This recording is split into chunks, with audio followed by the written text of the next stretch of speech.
पूरे देश में इस वक्त लक्षद्वीप बनाम भारत की चर्चा है। दोनों देशों के कूटनीतिक रिश्ते लगातार खराब हो रहे हैं। पहले मालदीव की मंत्री और अब मालदीव के भारत विरोधी राष्ट्रपति मोहम्मद मुइज़ू लगातार भारत विरोधी बयान और काम कर रहे हैं। हालिया चीन की यात्रा के बाद से मुइज़ू के सुर भारत को लेकर और भी ज्यादा तीखे हो गए। मालदीव के राष्ट्रपति मुइज़ू ने भारत से मार्च के मध्य तक अपनी सेना मालदीव से हटाने का समय दिया है। इसी बीच खबर है कि मालदीव अब तुर्की से घातक ड्रोन की डील कर रहा है। ये घातक ड्रोन यूक्रेन ने जंग में इस्तेमाल किए। पाकिस्तान भी इस ड्रोन का इस्तेमाल करता है। कहने को तो समुद्री निगरानी के नाम पर वे ड्रोन खरीद रहा है, पर परोक्ष रूप से ड्रोन की ये डील कहीं ना कहीं भारत विरोधी है। दरअसल भारत के लिए एहसान फरामोश बना मालदीव भारत का विरोध करने वाले देशों के साथ अपने संबंध बढ़ा रहा है। राष्ट्रपति मुइज़ू पहली बार तुर्की की यात्रा पर गए। अब मालदीव तुर्की से घातक ड्रोन की बड़ी डील कर रहा है। चीन के साथ कई समझौते करने के बाद मुइज़ू सरकार अब तुर्की के साथ एक घातक ड्रोन समझौता कर रही है।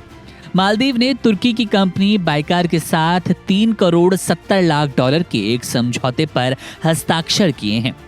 बाइकर तुर्की के राष्ट्रपति एर्दोगान के दामाद की कंपनी है। बता दें कि तुर्की ये ड्रोन आर्मेनिया से लेकर यूक्रेन की जंग में तबाही मचा चुके हैं। भारत का पड़ोसी मुल्क दुश्मन देश पाकिस्तान इस ड्रोन का इस्तेमाल करता है, जैसा कि हमने आपको पहले भी बताया। मालदीव की मुइज़ू सरकार का कहना है कि वे अपने विशाल समुद्री इलाके की निगरानी के लिए इन मिलिट्री ड्रोन को खरीद रही है। मालदीव की मीडिया रिपोर्ट्स के मुताबिक मुइज़ू सरकार ने इस ड्रोन डील के लिए पैसा भी जारी किया है।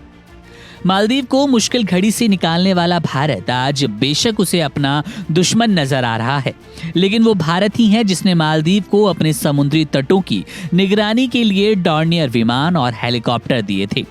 भारतीय सैन्य तकनीक दल इस विमान की रिपेयरिंग करता था। जिन भारतीय सैनिकों को मालदीव के राष्ट्रपति 15 मार्च तक चले जाने को कह रहे हैं, और अब कहा जा रहा है कि इसी कमी को पूरा करने के लिए मुइज़ू ने तुर्की के साथ हाथ मिलाया है और ड्रोन खरीद रहा है। बता दें कि हथियारों की खरीद फरोख्त पर मुइज़ू ने कहा, हमने अपनी शक्ति और क्षमता को बढ़ाना शुरू कर दिया है ताकि पूरे 9 लाख किलोमीटर के विशेष आर्थिक क्षेत्र में अपनी निगरानी को बढ़ाया जा सके। मैं आशा करता हूं कि जल्द ही अपनी क्षमता को विकसित कर लेंगे ताकि इस पूरे इलाके का प्रबंधन किया जा सके। यही नहीं, मुइज़ू सरकार ने तुर्की से सैन्य ड्रोन के लिए रास्ता साफ करते हुए आयात ड्यूटी भी हटा दी। मालदीव की सेना ने अभी डील पर कोई बयान नहीं दिया। अभी तक भारत मालदीव की नौसेना मिलकर इस पूरे डील की निगरानी किया करते थे, लेकिन अब हालात बदल रहे हैं। अब मालदीव भारत को आंख दिखाने की पूरी कोशिश कर रहा है।